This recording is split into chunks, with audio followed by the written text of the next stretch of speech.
pahami, kita bisa pertajam di sesi diskusi. Wallahu a'lam bishawab. Saya persilahkan kalau ada ya. Ya, silakan. Saya pernah sholat berjamaah Ustaz, tapi ini imamnya memang dia tidak kunut. Imamnya ini memang tidak kunut dia orangnya. Lantas setelah salam ada makmum yang sujud sawi karena dia harusnya kunut. Apa bisa boleh begitu Ustaz? Bukan harusnya kunut ya. Sekali lagi dalam mazhab Asy-Syafi'i sekalipun kunut itu hukumnya sunnah.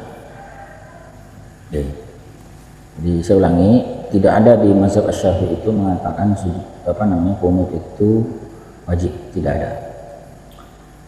Jadi kalau ada istilah ini kunut, ini tidak kunut, yang dimaksud kunut di situ adalah yang memandang kunut itu sunnah. Jadi tidak ada bahkan dalam mazhab Syafi'i yang mengatakan kunut itu wajib, tidak ada. Itu hukumnya sunnah. Tepatnya sunnah ba'diyah ya, atau sunnah ba'd. Ya. Jadi maka dalam kasus semacam tadi memang betul bahwa imamnya itu tidak kunut. Kenapa? Karena dia mengikuti pandangan bahwa kunut itu tidak disunahkan, misalnya ya. Maka berarti bagi imam dia tidak disunahkan sujud sahwi. Ya, misalnya dia mengikuti pandangan ya, di luar mazhab Syafi'i yang tidak menyatakan kunut itu sunnah. Nah terus bagaimana dengan makmumnya? Nah makmum ini karena dia mengikuti mazhab Syafi'i yang mensunahkan untuk sujud sahwi karena meninggalkan itu, maka apakah boleh imam itu apakah boleh makmum itu mengerjakan sujud sahwi sendirian? Nah, gitu ya pertanyaannya. Ya jawabannya boleh.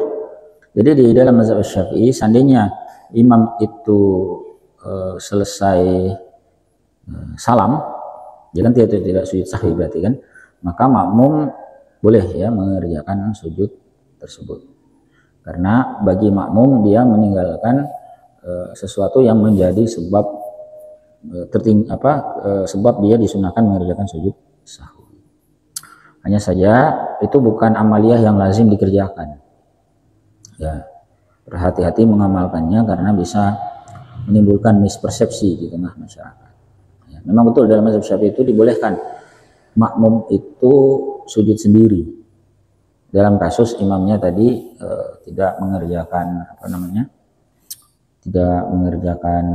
salah satu penyebab sujud sahwi, tapi bahkan bagi imam tidak masalah karena dia tidak menganggap kunut itu sebagai perkara yang disunahkan.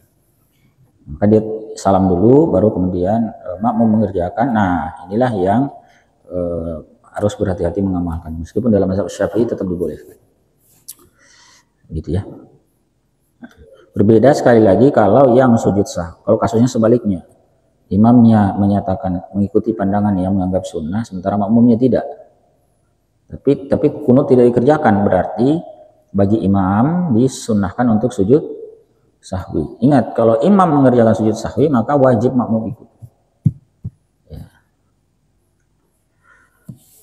Karena wajibnya untuk mutabaah atau mengikuti imam. Enggak boleh makmum mengatakan yang salah imamnya, saya tidak. Ya, tetap wajib makmum melaksanakan sujud mengikuti imam. Bukan hanya dalam bahasan sujud sahwi, nanti dalam bahasan sujud tilawah juga begitu ya. Ketika imam mengerjakannya, maka meskipun hukum asalnya sunnah sujud semacam itu bagi imam, namun ketika dikerjakan oleh imam wajib bagi makmum untuk mengikutinya. Allahu a'lam.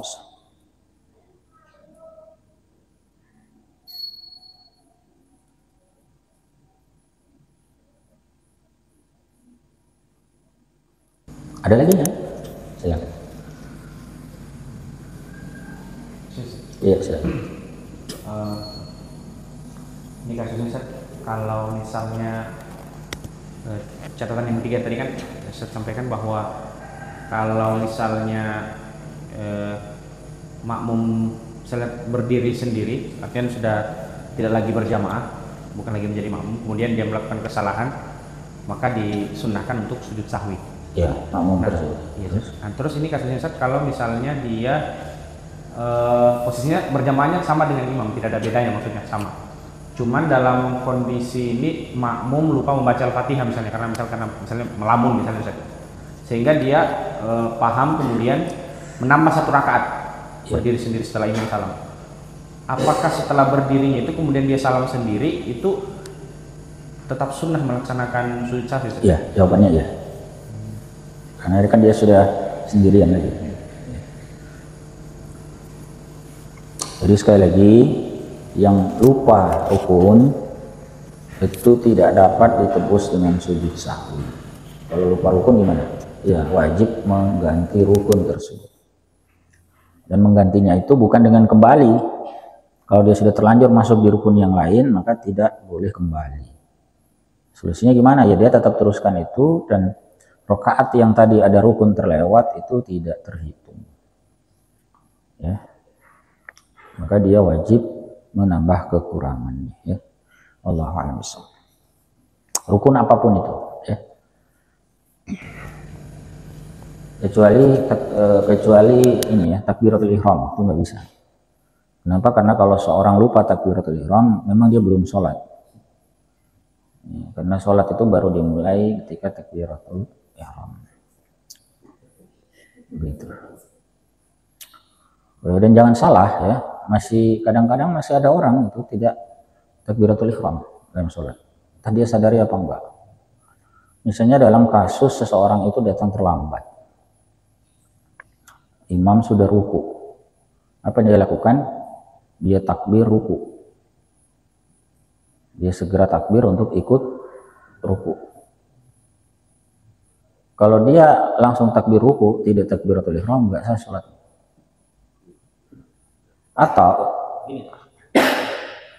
Atau begini ya, ini harus dipahami nih biar tidak salah, karena saya lihat kadang-kadang masih ada yang melakukan. Jadi ingat, syaratnya takbiratul ihram dulu pernah kita bahas ya. Takbiratul ihram itu kan rukun. Di antara syarat penting takbiratul ihram itu adalah orang yang sholat berdiri dalam sholat fardu ya. Ini kan rata-rata sholat berdiri. Itu wajib menuntaskan takbiratul ihram dalam keadaan berdiri. Jadi tidak benar itu kalau ada datang imam sudah ruku, lalu dia mau cepat-cepat Allahu Akbar. Tidak bisa. Dia harus menuntaskan takbiratul ihram dalam posisi berdiri. Baru setelah tuntas itu baru dia ruku. Masalah dia sedekap atau tidak itu bukan masalah. Ya, jadi tidak harus setelah takbiratul ihram itu begini, tidak harus.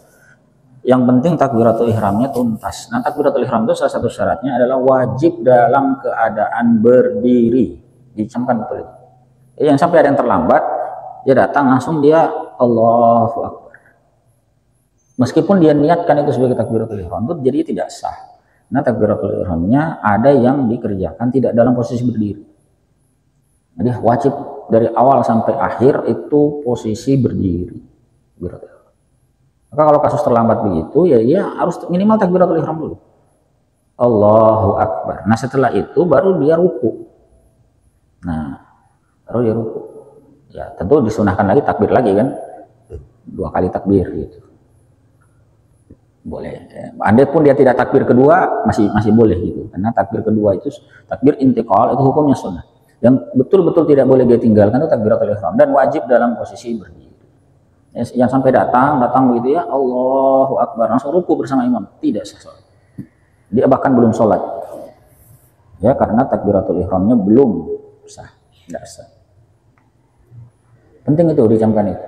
Banyak yang belum paham perkara itu, menggampangkan. Yang penting saya dapat imam ruku. Iya, ente dapat imam ruku tapi tidak takbiratul ihram, tidak ada gunanya. Jadi bagaimana? Ya takbiratul ihram. Idealnya 2 kali setelah Allahu Akbar pertama, lalu takbir lagi yang kedua. Ya, masalah dia mengangkat tangan saat takbir bersedekap itu perkara kesunahan. Ya. Jadi bukan masalah dia angkat tangan apa enggak. Jadi angkat tangan saat takbir itu hukumnya sunnah. Takbiratul ihramnya wajib, tapi mengangkatnya sunnah, bersedekapnya juga sunnah. Seandainya dia tidak mengangkat tangan, dia tidak bersedekap, tetap boleh. Yang penting dia bertakbiratul ihram. Begitu ya. Allahu a'lam bishawab. Silakan kalau ada lagi. Silakan. Assalamualaikum warahmatullahi wabarakatuh. Ada contoh kasus sebagai imam, misalkan sholat isya di rakaat terakhir, dia berdiri menambah rakaat, tapi tidak sempurna, Ustaz. Nah, apa gimana maksudnya? Dia lupa kalau ini sudah 4 rakaat, dikiranya baru 3 rakaat. Terus? Ketika dia berdiri belum sempurna, diingatkan oleh jamaah. Apakah hal ini termasuk dia harus sujud sahwi? Enggak, begini, harus dicamkan. Sujud sahwi itu bukan wajib. Tidak ada istilah itu harus sujud sahwi, tidak ada. Dalam kasus apapun. Jadi sujud sahwi itu hukumnya sunnah. Dicamkan itu. Ya, berarti apakah imam ini disunahkan untuk melakukan sujud sahwi? Iya, sunnah. Walaupun belum bertambah rakaatnya karena belum sempurna ya? Iya. Namanya lupa jumlah rakaat. Tetap disunnahkan. Ingat, bukan diwajibkan ya. Nah, artinya begini, seandainya pun dia tidak melakukan sujud sahwi, maka tidak mengapa, sholatnya tetap sah. Gimana? Ada lagi? Terus untuk yang tadi ketika lupa dan dia menambah sujud sahwi ketika itu belum berjeda lama, apakah dia harus takbiratul ihram atau langsung saja dalam keadaan? Dalam kasus apa? Ketika dia lupa tapi setelah salam, apakah ketika dia lupanya apa nih? Lupa apa ini? Perkara yang disunahkan tadi, misalkan tahiyat, ya kan? Dia ingatnya setelah salam.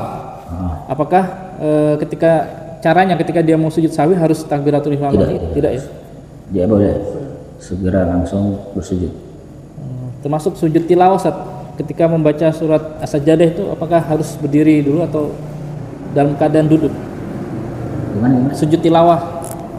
Ketika membaca surat As-Sajdah, apakah dia harus posisi berdiri takbiratul ihram atau dalam keadaan duduk saja langsung sujud tilawah itu, Ustaz?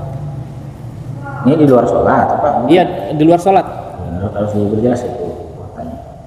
Ya, nanti ada pembahasan sendiri tentang sujud tilawah. Tetapi dalam mazhab Syafi'i ya wajib takbiratul ihram. Tapi tidak wajib berdiri.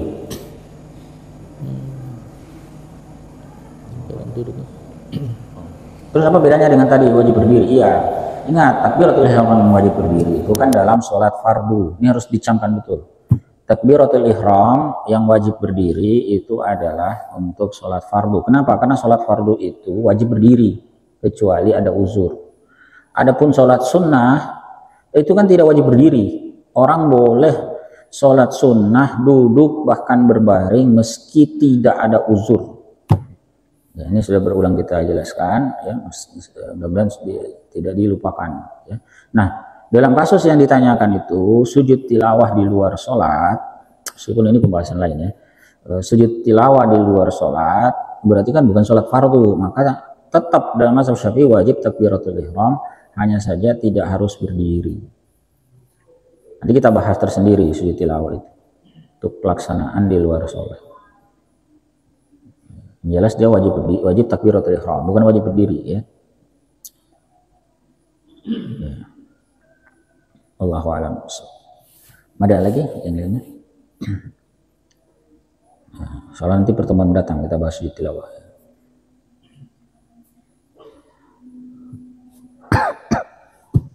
Sudah ada pembahasan sendiri. Tapi ya saya tanggapi tadi secara singkat seperti itu. Masih ada lagi kaitan dengan terutama sujud sahwi ya. Nanti sujud tilawah, sujud syukur juga nanti ada pembahasannya sendiri. Jadi kita bahasanya sujud sahwi. Nah, sujud sahwi itu ya sekali lagi dalam mazhab Syafi'i pada dasarnya dikerjakan di dalam sholat sebelum salam. Walaupun tadi ada kasus itu karena dia lupa, ya. Lupa untuk sujud sahwi.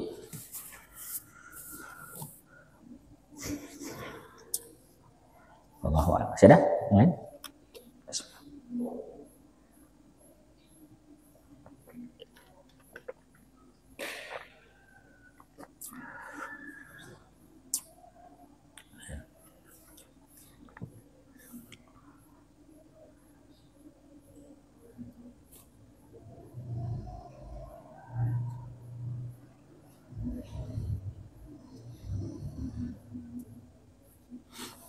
Nah,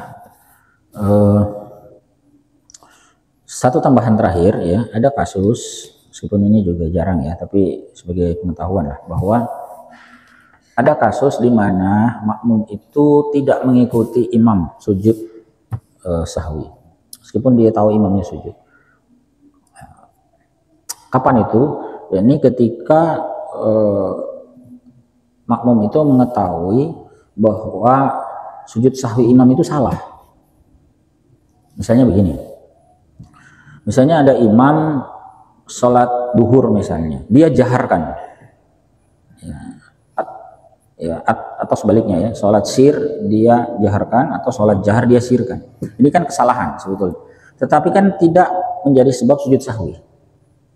Nah, seandainya ada imam melakukan itu karena alasan tersebut, dan makmum tahu bahwa ini imamnya salah, bahwa itu bukan sebab sujud sahwi, maka makmum dalam hal ini tidak mengikuti imam.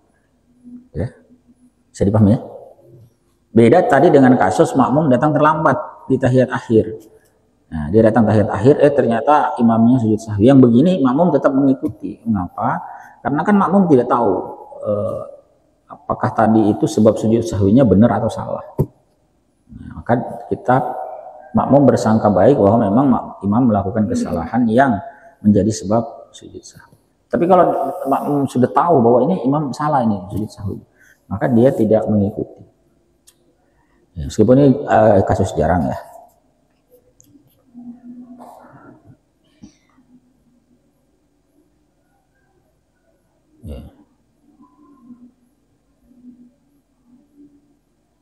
Sebagaimana juga seperti kasus imam tadi, lupa sujud sahwi, kemudian dia salam. Nah, setelah salam dia mau sujud sahwi.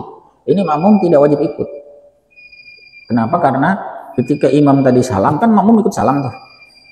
Berarti sebetulnya jamaahnya sudah selesai. Nah, bahwa kemudian imamnya sujud sahwi itu bagaimana dengan makmum? Ya boleh ikut tapi boleh tidak ikut. Karena jamaahnya sudah selesai. Nah, adapun dalam kasus seperti tadi di masa Nabi Shallallahu Alaihi Wasallam lupa rakaat sehingga beliau menambah, nah itu diikuti oleh sahabat yang lain. Kenapa? Karena sahabat lain juga kurang juga kan, maka mereka menambah kekurangan. Allahu a'lam. Jadi memang ada cukup banyak kasus sebetulnya tentang sujud sahwi ini. Cuman ini termasuk diantara perkara yang jarang diamalkan. Saya agak jarang menemukan pelaksanaan sujud sahwi. Bahkan sekiranya imam jelas-jelas lupa pun itu juga masih sering tidak mengerjakan. Misalnya jelas-jelas dia tidak tahiyat awal, dia sudah bangun gitu kan. Ya. Lalu dia tidak sujud sahwi. Atau misalnya dia diingatkan kelebihan rakaat misalnya, ya juga tidak sujud sahwi. Ya meskipun sekali lagi sujud sahwi itu hukumnya sunnah. Seandainya tidak dikerjakan pun tidak membuat sholat itu menjadi tidak sah atau batal. Allahu a'lam. Baik ya, kita cukupkan dulu ikhwafillah pembahasan kita pada malam hari ini. Insyaallah nanti pertemuan datang kita lanjutkan ke pembahasan tentang sujud tilawah. Barakallahu lana wa lakum wa hadanallahu wa iyyakum ajma'in. Subhanakallahumma wa bihamdika asyhadu an la ilaha illa anta astaghfiruka wa atubu ilaik. Assalamualaikum warahmatullahi wabarakatuh.